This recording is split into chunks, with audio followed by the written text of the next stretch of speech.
All right, welcome back everyone to another high-octane explainer. Today we are diving headfirst into a fast-paced, comprehensive digest of what was, honestly, a completely chaotic 2026 Moto2 French Grand Prix over at the legendary Le Mans circuit. We're going to zero in exclusively on the main race developments, showcase some incredible machinery, and break down exactly how these wild final results shook up the championship standings. Let's get right into it. I mean, just picture this for a second. What happens when race direction officially declares a wet race, but literally every single rider on the grid decides to bolt on slick tires, right? It's a brilliant contradiction, and it set the stage for some of the most intense pre-race tension we've seen all season. Just imagine the nerves sitting on that grid, staring down a damp track with dry weather rubber. Section 1. Pre-race weather chaos and a massive tire gamble. So earlier rain and some really fierce winds had made the track incredibly sketchy. Lacking any real wet session data, race direction went into cautious safety mode. They declared a wet race, slashed the total distance down to 14 laps, and even allowed an extra sighting lap just to be safe.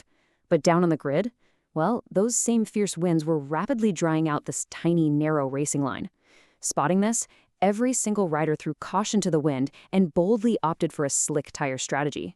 It was just a massive, collective roll of the dice against the elements. And to put this into perspective, the ground temperature was just 23 degrees Celsius. The ambient air was sitting at a really chilly 17 degrees. Getting any sort of heat into slick tires and actually finding traction on a cold, half-dry track was going to dictate pure survival out there. Make one wrong move off that narrow dry line with those slicks, and boom, your race is instantly over. Section 2, red flag and restart, turning this into a 9-lap sprint. So the lights go out, and in those frantic opening moments, the initial start just immediately dissolved into chaos. Jorge Navarro suffered a really heavy crash right on the exit of turn 14. With his bike stranded in a super dangerous position on the track, officials had absolutely no choice but to throw the red flag. This forced a total reset back in the garages, and the race was shortened once again, literally turning the French Grand Prix into a frantic, flat-out 9-lap sprint to the finish.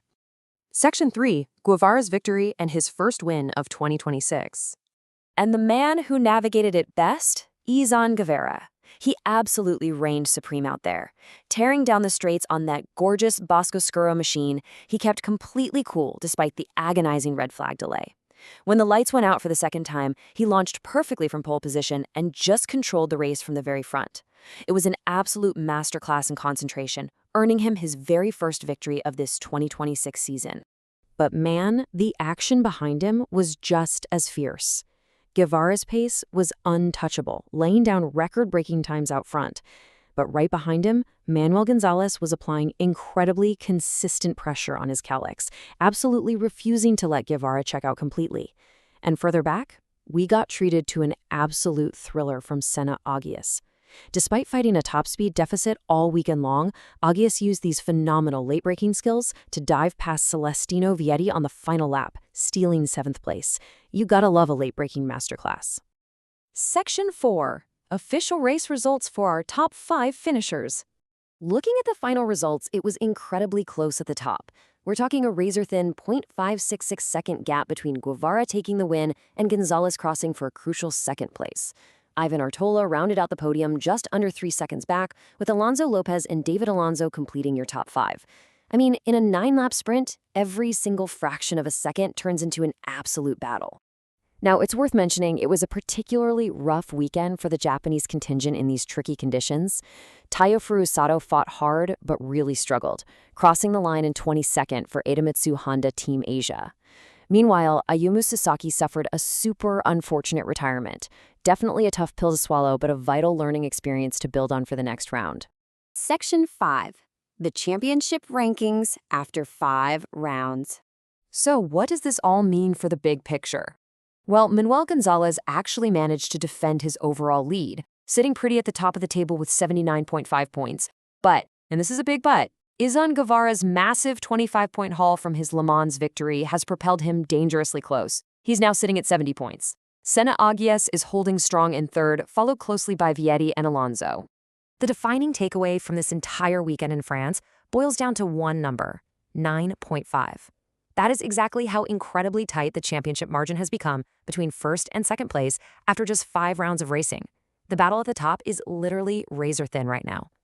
Which brings us to our final thought for the day.